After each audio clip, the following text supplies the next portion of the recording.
Hello, everybody. I think seeing folks start to join. It's 2 o'clock. 2 o'clock Eastern time, that is.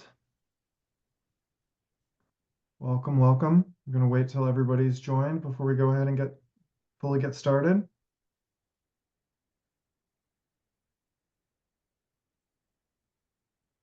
Give it another 30 seconds or so.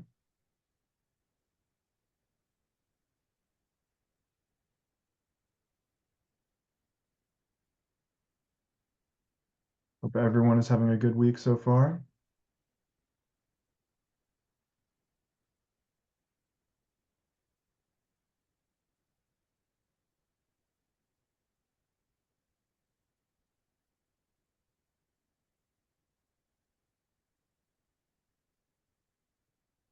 Okay, still seeing a few folks trickling in, but I think we're at a good spot to get started.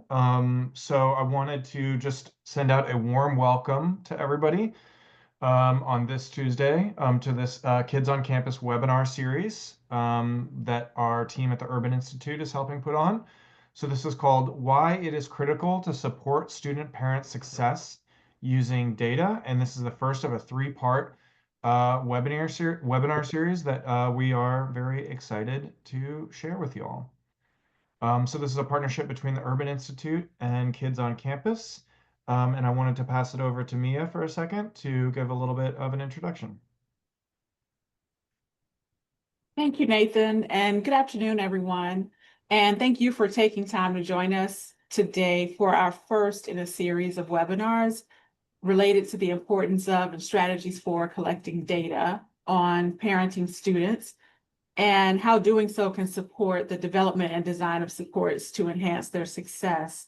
I am Mia Simpson, and I am one of the directors of our Kids on Campus initiative, working within the Association of Community College Trustees, or ACCT as we're also known. Kids on Campus is a collaborative initiative between ACCT and the National Head Start Association to expand access to early childhood education opportunities and comprehensive supports for eligible parenting students and their families by co-locating more Head Start programs on community college campuses nationwide. This is an existing model that we are looking to expand. In our exploratory work in this area, we have been able to identify about 130 programs that currently exist, and also learn from those programs and work to be able to try to encourage other community colleges and Head Starts to be able to partner together to expand, again, to expand these initiatives on campus. And so if you would like to learn more, we have our QR code here. So please scan it. You can have access to our website. And next slide, Nathan. And if you'd also like to collect or connect with us directly, as I said, I'm the director working within the ACCT organization, and I have a co-director counterpart, Susanna Hines, who is my director counterpart with the National Head Start Association. And so if you'd like to connect with us, you can. But today we are excited to begin a series of webinars focused on understanding and supporting the needs of parents and students. And we're working with our colleagues from Urban Institute, who through their Data to Action campaign for parenting students, as well as their other research expertise, have been leaders in informing and guiding and stewarding the implementation of parenting status data collection and identifying standards of practice and strategies to overcome challenges that can assist colleges, college systems, and states, as well as federal policymakers in developing and improving supports for student parents. And so with that said, I'm so excited for us to be able to begin these conversations and to kick off this first session. And I'll now turn it over to Teresa Anderson, Senior Fellow for Higher Education and Workforce, Work Education and Labor Division, as well as other colleagues within Urban Institute, to lead us in this discussion. So thank you, Nathan and Teresa. Thank you so much, Mia. I think I'm actually gonna finish up this intro, and then I'm gonna be passing it to Teresa in just a few more slides.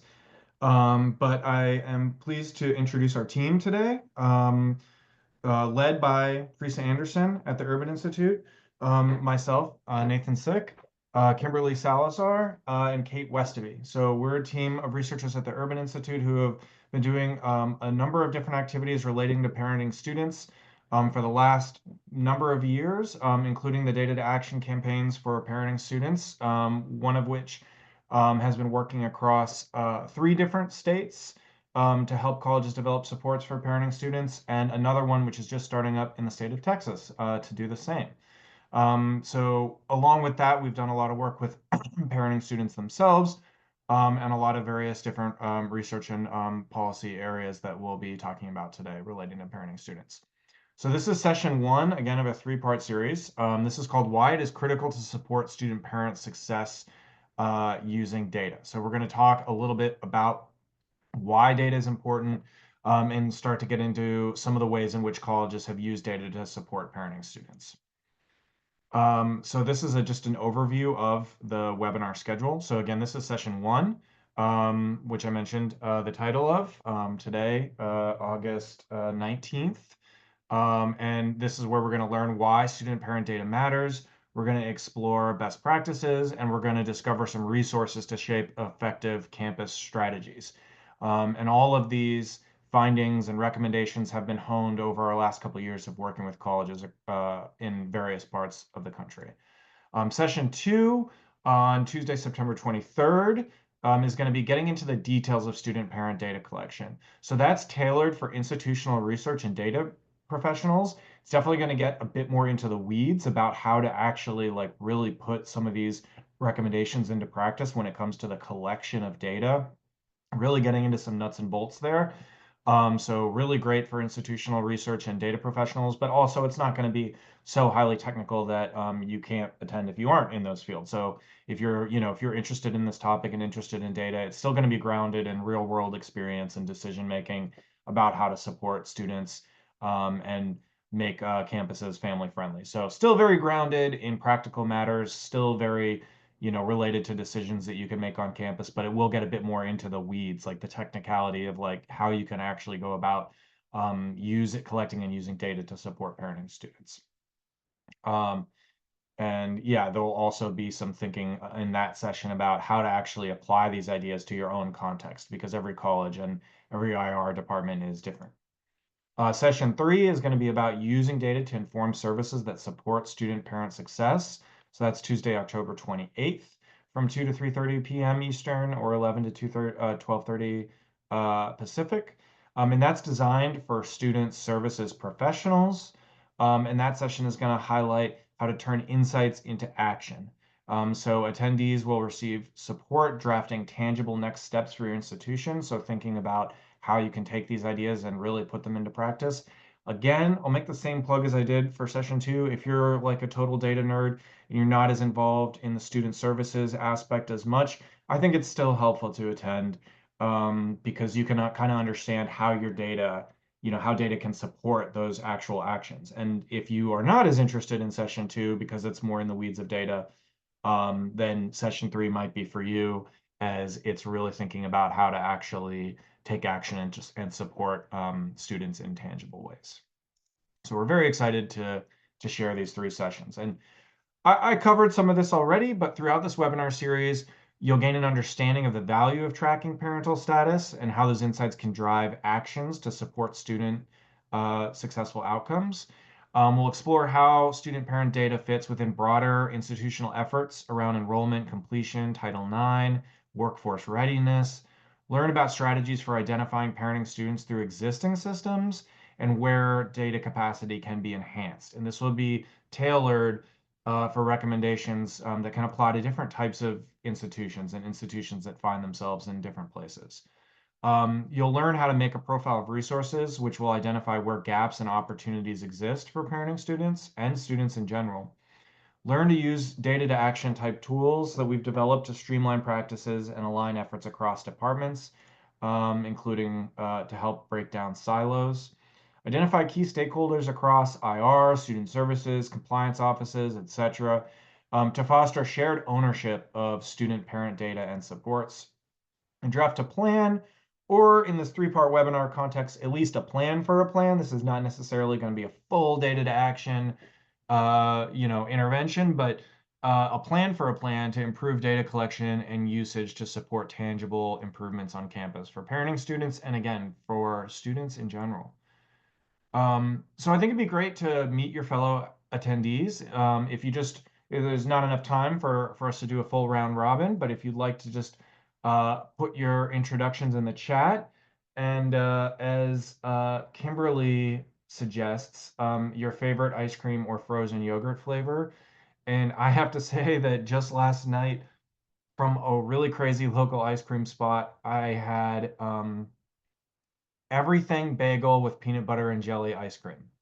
So ice cream with full everything bagel seasoning in it, like garlic, salt, all that stuff, and peanut butter and jelly. The first bite is kind of terrible, and then it just grows on you, or it did for me. And by the end, I was like, this is one of my favorite ice creams ever. But it is weird to have a bite of ice cream where the overriding initial flavor is garlic. But I encourage you all to put your name, your role, your college, and an ice cream flavor that you like in the chat. I'll give everyone, as you take a moment to do that, I also want to propose a quick Zoom poll. So have you ever been in school while parenting? And this is something that is very common. Teresa is going to talk about this, is going to talk about the statistics and the prevalence around parenting students. But several members of our team, basically everyone on our team other than myself, has lived experience in this area, or knows somebody. So alternatively, if you yourself have not been a parenting student, again, whether that's at any level of education, have you known someone who has been in school while parenting?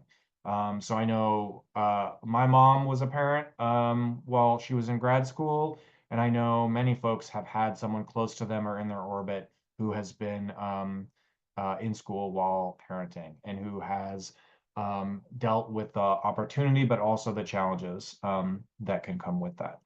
So I'll give everybody a moment to take a look at this quiz, and to finish introductions in the chat before I turn it back over to Teresa.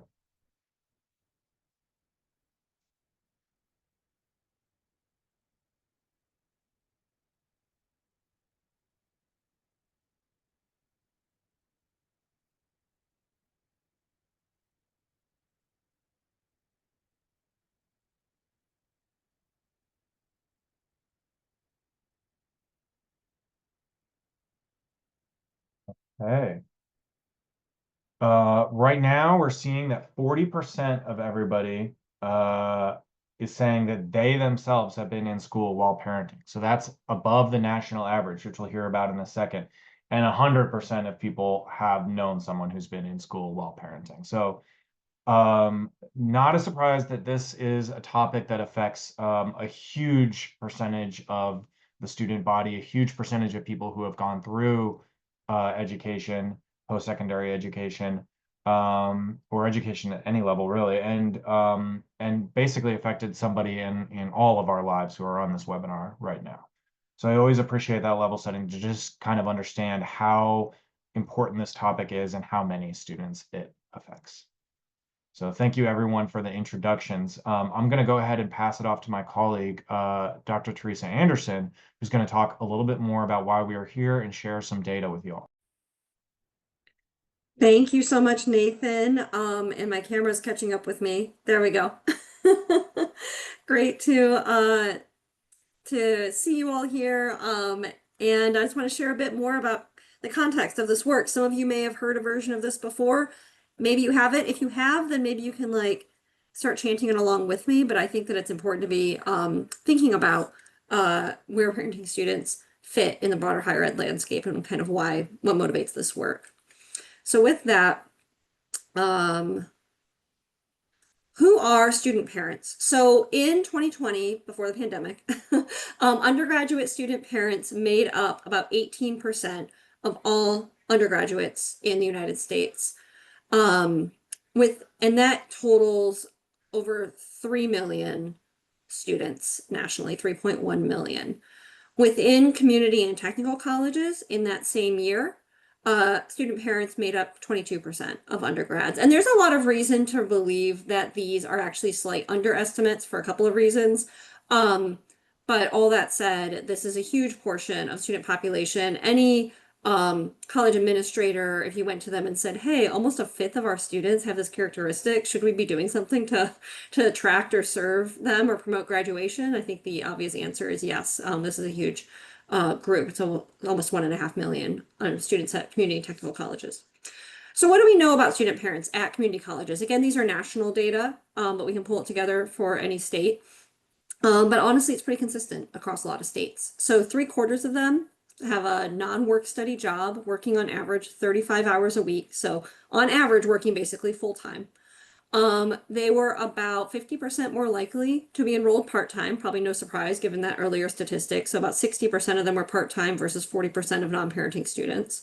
But their GPAs, despite this, were actually higher than their classmates without children, just by a little bit, 3.1 versus 3.0, but it is significant from a statistical standpoint. And it's important to note that these are strong, motivated, dedicated students who are very busy because they are also raising, on average, 2 children while doing all this. So we do a lot of work these days in Texas. I saw someone in the chat who's here from Texas, so that's awesome. I always like to, when I talk about this in Texas, say this is 3 big, heavy cowboy hats. And I like the metaphor, so I kept it even for this audience. But those are 3 big hats that these students are carrying around while trying to achieve their educational goals. So supporting them does make sense, not only because of their prevalence, but for lots of other substantive reasons. So let me get into that. We looked at the long-term outcomes for moms who go back to school. And we looked at moms not because we don't like dads, but because the data only tracked children of women in the original data set. So we can only look at student moms. But moms who go back to school, just in general, if they just go back at all, earn on average about $2,700 a year more. That's actually in 2024 dollars. I need to update this for 2025. It's a little higher if you do that adjustment. If they complete a college degree and they did not have one before, it's 3 times higher, almost $9,000 a year earnings gains just for her. But it's not just for her, it's also for her children. So the children of mothers who re-enroll and complete a degree see short-term gains in reading and verbal scores. They themselves are 9% more likely to complete high school, 21% more likely to enroll in college, and 38% more likely to get a college degree themselves. So talk about a future, education pipeline here. And those children themselves, they were on average 29 years old at the end of the survey, earned about $5,400 average more per year in early adulthood than children whose mothers were very similar but did not go back to school and complete a degree. So this is good for families. But it's not just good for families, it's also good for states. Investing in student parents, we did a study in Virginia. I saw a couple of Virginia folks in here. I live in Virginia, so hey. But if we looking at public colleges in Virginia, looking at the returns only to taxpayers in higher taxes and lower benefit payments. So not counting all these intergenerational benefits and all these other things. Looking at a targeted supportive program at public colleges, kind of patterned off the CUNY ESAP model you all might be familiar with, but for student parents. That pays for itself $5.36 for every dollar spent. If you do a $3,000 annual scholarship across the state, that pays for itself $1.73 per dollar spent. If you do affordable on-campus childcare, which we know is expensive, but also has the largest increase in graduates, even that pays for itself $1.24 per dollar spent. And we were betting against ourselves everywhere we could on this. We really didn't want anybody to say, oh, you're cooking the numbers, you're trying to come up with bigger statistics. No, we didn't. We left out a bunch of the benefits and we were real conservative in estimating costs. So it just makes sense for states. But it also, of course, also makes sense for colleges. Nationally, we estimate there are about 30 million parents of minor children who do not have a college degree and are not currently enrolled in school.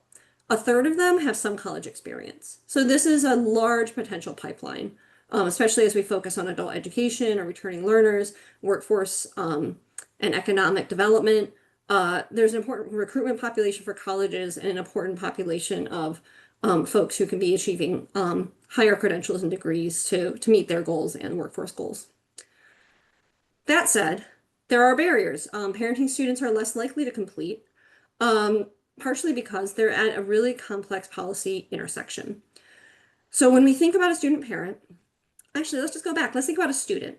The student who higher education was designed for has a certain set of characteristics.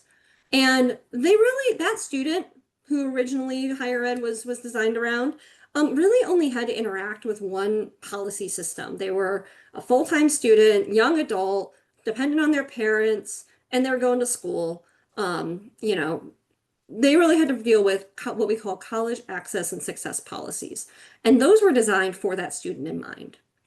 But when we go to parenting students, you get a whole range of complex identities, not only because higher education has diversified, but because parenting students themselves are more likely to be first generation, they're more likely to be Pell eligible, they're more likely to be veterans, and they have other characteristics that are more complex than our old traditional student who everything was designed for in higher ed. And when you take account of all the different policy areas that they have to navigate, it can be overwhelming. So we have on top here our college access and success policies we talked about before. We also have tuition assistance and federal student aid, which, let's face it, was designed as an add-on to higher ed. It's not well integrated. We have employment in the labor market because 3/4 of them are working in non-work study jobs. We have early childhood education and care, social safety net programs, taxes and tax benefits, universal and community-based supports that includes like nonprofit organizations, other community organizations, public pre-K through 12 education, workforce and training systems, infrastructure like bus lines, housing, hospitals, all the built infrastructure that affects families more, and what we call situational systems, which actually layer on all of these. That might be if they're dealing with VA system because they're veterans, if they're dealing with the foster care or the child support or other legal systems because their parenting status, they may have other characteristics that layer on these systems that make everything more complex. But none of these are designed thinking about those three hats of being a parent, a student, and a worker. And then if you design this and make it look pretty, you can make it look like this. And you can, the same idea, you can think about student parent families having intersectional identities that relate to their group, their personal and their experiential selves. But you'll note a lot of these bubbles are big buckets. You think about social safety net programs, there's a bunch of stuff under there. So if you build out all the buckets, don't like squint at all these. I don't want anybody to get like a headache, but there's 88 little dots, I think, last we counted in here. And these are each programs and policies that fit under those buckets that student parents are concurrently navigating, most of them all at the same time. And none of them are actually designed in a way to make things easy for them. So this is where we get into, we talk about bandwidth and we talk about role strain, all these things. It's a real challenge, even though, as we saw, they have high GPAs and are really promising students. We did a project, this all came from a project called Student Parent Families at the Center. Kimberly Salazar from our team, who works at Urban now, was originally one of our members of our leadership council for that project. And from that, we not only identified that policy framework, but also developed this resource called the Roadmap for Change to Support Pregnant and Parenting Students, which is a menu, I might call it, of lots of options and opportunities for supporting student parents. You can find the framework and the roadmap at that QR code or that link, but it's a lot. It's a big document. I'm going to walk through it for a second, but there's a lot of opportunities to be advancing student parent success. I'm going to talk through that roadmap real quick here, just to orient you if you do want to dig in to the big version. We organized it by 8 destinations, kind of going with our roadmap metaphor here. The first being that stakeholders are aware of student parent families and the conditions they face, and a lot of that gets to data, which is what we'll be talking about more as we go deeper in the session. The second is that student parent families experience less time poverty and have sufficient support as they pursue education and bounce around among all those policy areas. The third is that post-secondary education is financially feasible for parents. The fourth is that families' basic needs are met during and after education programs. The fifth is that student parents enter and complete education programs and attain good, fulfilling jobs. The sixth is that parenting students' children are supported. We need to remember whenever we're talking about student parent, we're talking about children too. So when thinking about that other generation. The seventh is that colleges meet their goals by supporting student parents. And finally, that research and advocacy around student parent services, policies, and investments are sufficient and effective. We'll be talking a bit more about what we've done about that towards the end here. But the roadmap is a nice resource. There's an appendix worksheet if you want to kind of go through and take notes or think about what is relevant. Yes, the recording of this will be available. Just note to the question in the chat. We are also working, Kimberly and I are really close to having a like searchable, sortable, updated version of the roadmap. So we're always glad to get your thoughts on that as well. But we find this to be, you know, at least a place to sort of be a clearinghouse of a lot of different ideas. Not that you have to do all of them at the same time, but to be thinking about how there's complex, important, high value things to do that a lot of you are pursuing and trying to get childcare set up, developing these Head Start partnerships.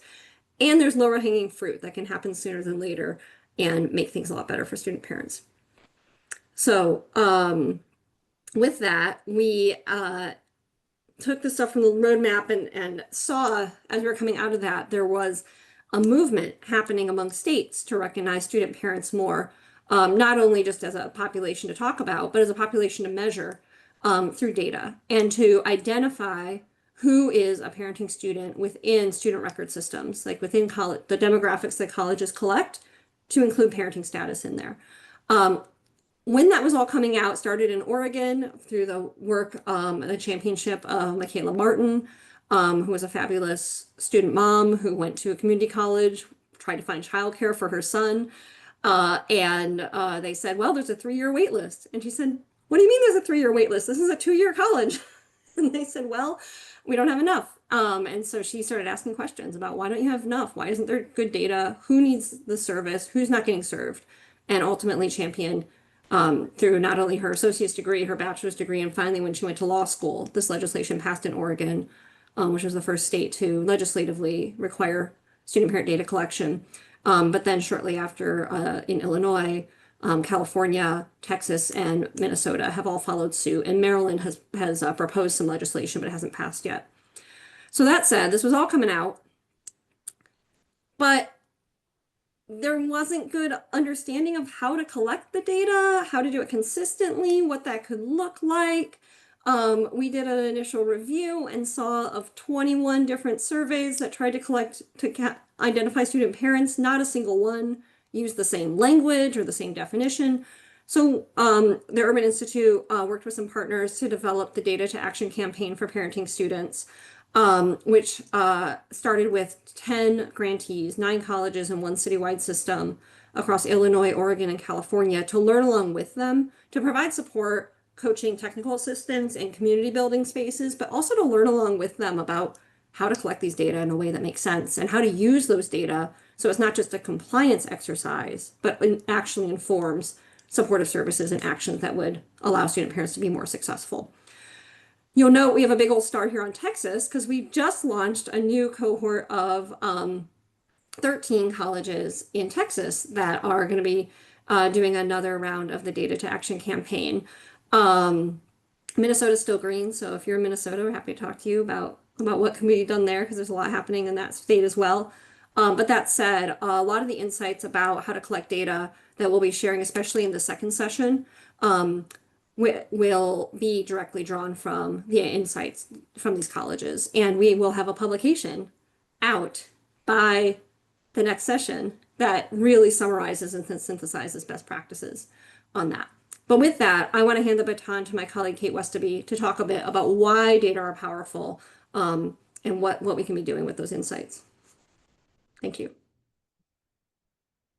Hey everyone, really great information so far. Feel free to put questions in chat as we go.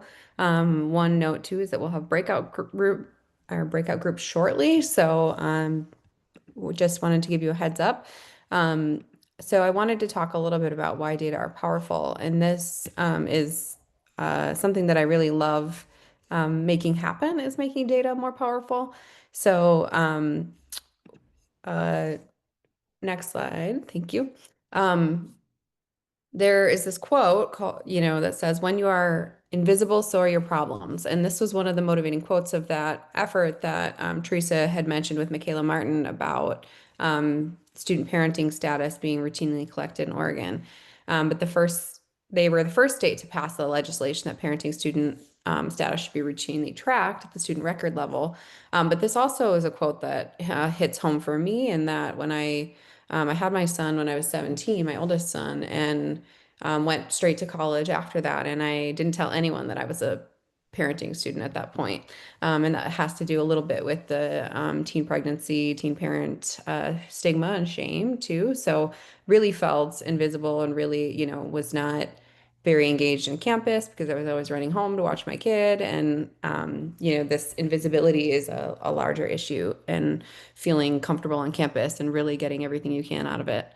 And so data is one way that we can raise visibility, and that data motivates change. So one of the things that I get to do is use data to motivate change for young parents. So they engage in interpreting data with me, and that's something that you can do with data at your colleges or your organizations, is bringing it to the people at most impacts and have them sit alongside you and interpret the data and understand it with you. And that is one thing that way data can be used. In addition, I wanted to note that averages that are national, regional, or even state level averages, they tend to hide variation that's specific to local context. So as an example, when you look at the rates of student parents, right? About 18% lately is the rate, 1 in 5-ish of nationally college students are student parents. But when you look at community colleges, for example, that rate almost jumps up to 40%. And that is very different by locality too. So if you don't know that, you might not know that, oh my gosh, like almost 1 out of every 2 of our college students are parents. How does that change what our college looks like? So it can inform you, and it can inform the student services that you provide. Um, Colleges and college systems also need to be able to identify how many parenting students they are serving and how many they could be serving, what their parenting student characteristics are. So thinking about, does this student parent have, are they a transfer student? Do they need different things? Did they have different capabilities or care like family friendly campuses at their other college? Like, what does their journey look like? So you might dig into their characteristics to try to understand that, and their student trajectories. So any successes or tripping points too for them. Understanding that can be really powerful to understanding how to improve like persistence and graduation rates as well. Next slide, thank you. We also wanted to share a helpful resource about how data can be more powerful, and that this is a document that colleagues Nathan and Teresa put together and are almost ready for the second version of it to be published. But this document really gets into the detail of how colleges can collect this data about their student parents, and it really is exciting to dig in and really see, like, when should you collect it? What methods should you use for collecting it? Um, how should you engage with the data? What are some examples of that? So, oh, thank you. Kimberly's got it in chat. All right. The other note that I wanted to make was that collecting data using student parent-centered principles is really important. We have this other additional document that came out of the Data Action Campaign that has 4 different sections that really details what you can do to center student parent input, student parent efforts to really engage them, so that you know that the solutions you're creating on your campus are really going to make change. So here is an example of the rubric for authentic student parent engagement. And one of the third elements is making sure that student parent data are collected and that student parents are included in data collection and interpretation efforts. One amazing thing from including that I've learned from including people most impacted in looking at data is that it motivates change for them or individually. And so it can really build movement for an issue by engaging them. So next we wanted to show that the City Colleges of Chicago is one example, and we'll go through a few more examples of these institutions who have been a part of our work. And so the community college system in Chicago, Illinois, there are multiple colleges in this system, but they really wanted to understand the profile and outcomes of their student parents. So they drew from multiple data sources, system-wide application forms, student portal pop-ups, demographic surveys, external data. And one of the colleges in their system found that over half of their Black male students are fathers. So in response, they conducted empathy interviews to better understand student experiences and developing better recruitment and retention supports for Black male students. They also wanted to coordinate basic needs and student parent focus across the system. So they're triangulating data between student parents and basic needs supports to understand overlap and opportunities for effective interventions. And they're sharing data back with the colleges in more streamlined ways. And this is one of their slides that shows the basic needs and security for parenting students is higher on their campus for parenting students than non-parenting students. Now we're gonna look at one of the colleges I coach, Cal Poly, SLO. So this is San Luis Obispo, California. They are an institution that has actually a relatively smaller number of students with dependents, but they have been able to almost double how many they knew were on campus by doing this effort. So they have they're collecting parental status at student enrollment, and they really wanted to make the findings more accessible. So they created a public-facing data visualization and generated new reports that staff can run to see parental status by demographics, programs, and outcomes. And you can see on the right their dashboard that shows their data at the end of all of their work. So we were really have really enjoyed watching their growth. Another college that I coach is San Diego Mesa. They have examined student parent data alongside course completion rates and found that parenting students were experiencing more challenges in certain courses. So they implemented parenting student specific tutoring at flexible times and focused on the programs and subject areas with greatest opportunities for improvement. They also found that a rule in some programs where if a student missed 3 classes, it resulted in failure and was causing parents to fail at a higher rate. So they were looking to soften that rule or provide exceptions for parents. You know, if something happens to your kid, like you're not going to class, or you're trying to juggle a bunch of different things, as Teresa had mentioned, wearing the 3 hats. They also fielded a comprehensive student parent perception survey and student run focus groups to gather more insightful data about the student parent population. So they're developing some kid-friendly spaces and student parent events as well. And then finally, another college that I coach is Bakersfield College. So they launched a survey that they adapted from another school, SD Mesa College, the one we just mentioned. And they fielded a number of student-run focus groups for parents. So they designated a new student parent liaison and plan to add student parent metrics to their campus data dashboard. They found that student parent awareness was also low on campus. So they designed a flyer with a QR code for resources, and they launched student parent tabling and social media campaigns. They also learned that parents are often missing classes and even dropping out of classes due to childcare. So they're really investigating more flexible scheduling opportunities to better accommodate parents. All right, so with those examples in mind, we wanted to give you a chance to reflect on data at your campus or your college or your organization, whatever's most relevant. And so we're gonna pop you into breakout groups, which we encourage you to make it personal, make it meaningful, purposeful, and work toward consensus, understanding diverse perspectives. And we encourage you to share your ideas here. So there are 4 questions for you. Take a second to introduce yourself. Um, and then ask yourselves, like, what do you currently know about student parents at your college or organization? What could better information about student parents do for you in terms of student support? Who else might be interested in student parent data collection at your college? Um, and then at the end, we'd love each person from a breakout to be nominated to share verbally or write a summary in chat when we return. So I think we'll give you until 50, so 9 more minutes to do some breakouts. So we'll send you there now.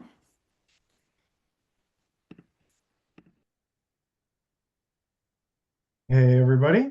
I see folks getting pulled back into the main room. I hope you had a nice discussion, got to meet some of your co-attendees, hear from some other folks about different points of view and think about these questions. We're going to do a very short report out now. So if you nominated someone in your breakout, you could share verbally and we can go through from the lowest room to the highest room in terms of numbers.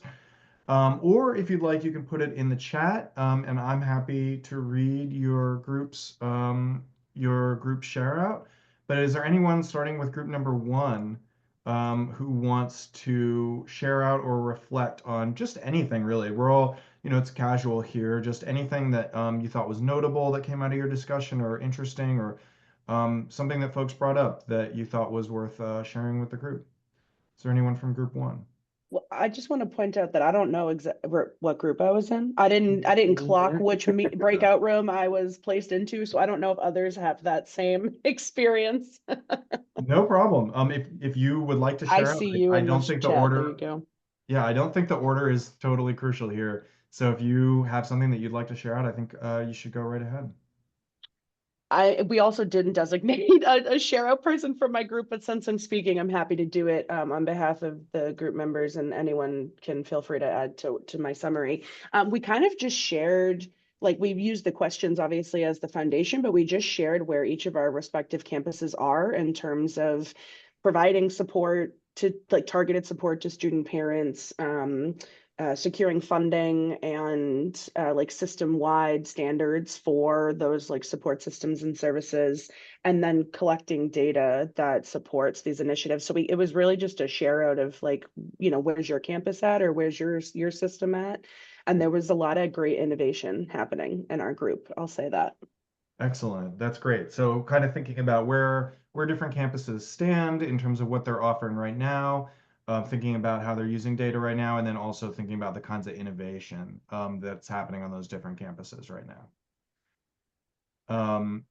And this is something definitely that we found that's been really interesting in our projects. Every college is at a different place, but lots of colleges are innovating, but it's just interesting the diversity of ideas that are out there, where some colleges are really far ahead in one area and doing something that's really interesting. Another college maybe not doing that, but doing something of their own that's very interesting and innovative. Is there anyone else? Thank you, Brittany. Is there anyone else who'd like to share out? Looks like I was in group 3, so I'll shout for group 3. Cool. Um, basically, we talked about, I think out of the 4 of us, like, I think it was 2 or 3 that really, they were kind of in this meeting, in this session, to learn more about student parents, and how to kind of identify them on their campus. I do know we had, I think her name was Bridget in our group, and she actually works in OSI, so I was able to provide some feedback about where Northern Virginia Community College, kind of how we collect our data for student parents, which a lot of it comes from our OSI, Office of Strategic Insights department, and as well as financial aid. And I think all of us could agree that we all have, of course, a financial aid department at our individual community colleges.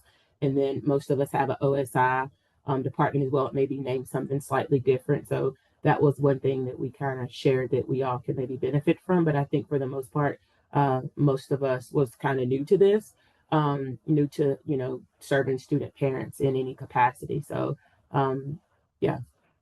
Great. Thank you. And we have an excellent summary from Rachel in the chat, thinking about group 6, which thinking about the beginning of a survey, but unsure about where it will be deployed. Some folks who know that there's a lot of parenting students and lots of children at the graduation and that the needs are high. Some folks thinking that their parenting students are currently struggling with childcare and in class with some of the boundaries that life can present. So thinking about how life happens, especially when you have kids and work and education responsibilities, and also thinking about wraparound services and how difficult they can be to access, and even more good stuff that I can't get to um, as well. And then also Zoe talks about how much of an increased need there is for resources for student parents, and that there's a two-person team managing it for folks. And data isn't always made a huge priority because the student needs come first, which is something that we do. Actually, we agree with that fully, that data is an incredible guiding tool. It is a great platform on which to build. It can teach you so many things. Action should always be guided by data when possible. I think things will always be implemented better and more efficiently and more smartly with data, but you should never not take action just because the data isn't available. We always encourage that if you know there's students who have needs, that you can pursue helping with those needs first, even if you don't necessarily have all the data. I think we're pretty much out of time for the wrap up. Did I catch everyone? Anne, did you have a quick point that you wanted to make, or? Not really. Well, real quick. Brandy had to go. I think she jumped off. She was from Lone Star College, and she's actually a faculty member, which I thought was really wonderful to have in the room and in the group, Yes. and new to the work, as similar as Lindy is. Lindy is in a small rural community college in Mississippi. So it was great to connect with Lindy because I can connect her with a colleague of mine at Louisiana State College.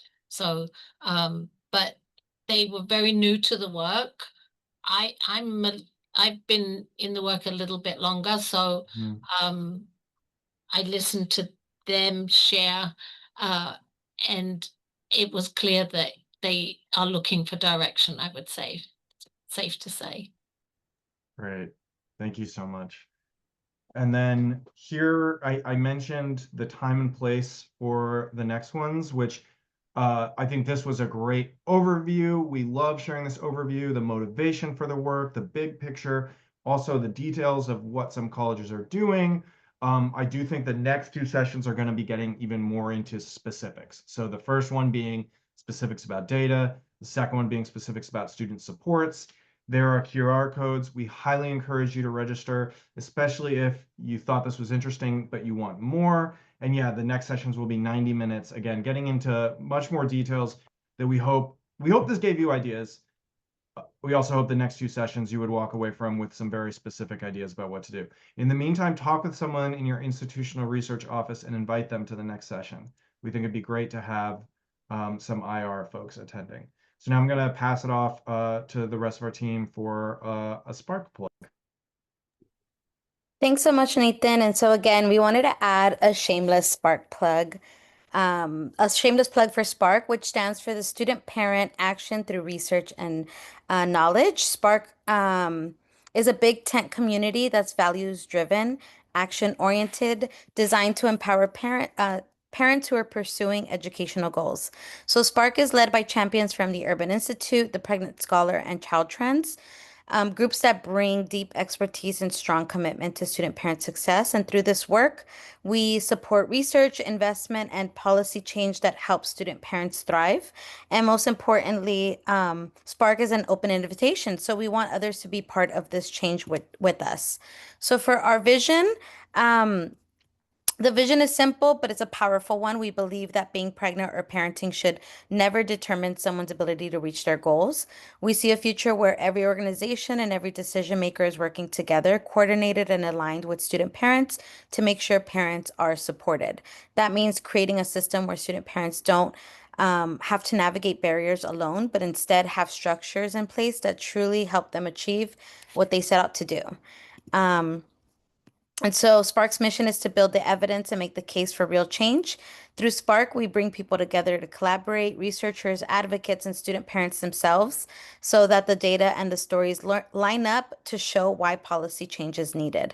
At the heart of it, the mission is about making sure pregnant and parenting students have the support they need to not just survive college, but to meet both their educational and their life goals. And so, whether you're a student parent, an advocate, a policymaker, a faculty member, administrator, or someone who simply cares about student success and education, there's a place for you here. You can join by scanning the QR code or to go to studentparentaction.org. I'll have one of my colleagues add that studentparentaction.org to the chat to join. And by joining, you'll get connected to resources, events, and a community that's working together to make real change for student parents. And so as we wrap up and as we close out this session, we want to turn the spotlight back to you all. And in this virtual space, who via this webinar are already engaging in student parent work. We talked about the vision, the mission, and the opportunity to be a part of Spark.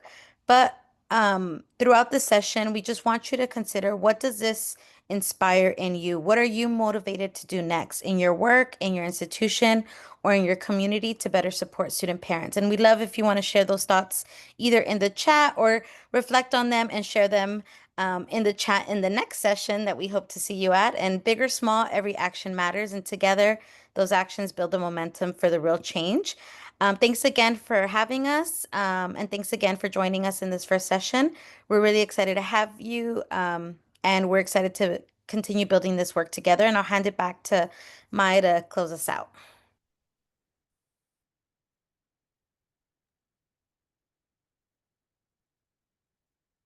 Great. And thanks, everyone. I will just be very quick, mindful of the time, but just wanted to thank everyone for attending today and thank colleagues at Urban Institute for the great information that has been provided.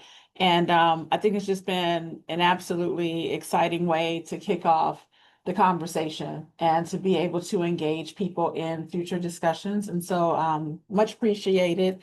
And if you would like more information related to contacts within Urban Institute or about our Kids on Campus project, their information is here. And my other colleague, who I failed to mention, Rachel Brazel, is our state coordinator in Texas. So for those of you who are in Texas, Rachel did add her information in the chat. And I can also provide information with any follow-up that we have after this for those in Texas, for you to be able to connect with her. But we do have a statewide coordinator who is working primarily with our state Texas colleges and the Head Start programs that are in Texas. So thank you for your time today. Please follow up with us with any questions, and we look forward to speaking with you again at one of the future sessions. So please register and forward information to your colleagues. Any closing remarks, anyone else? Thank you so much, everybody. Hope to see you at the All next right, session. thank you. Have a good day. Thanks. Bye.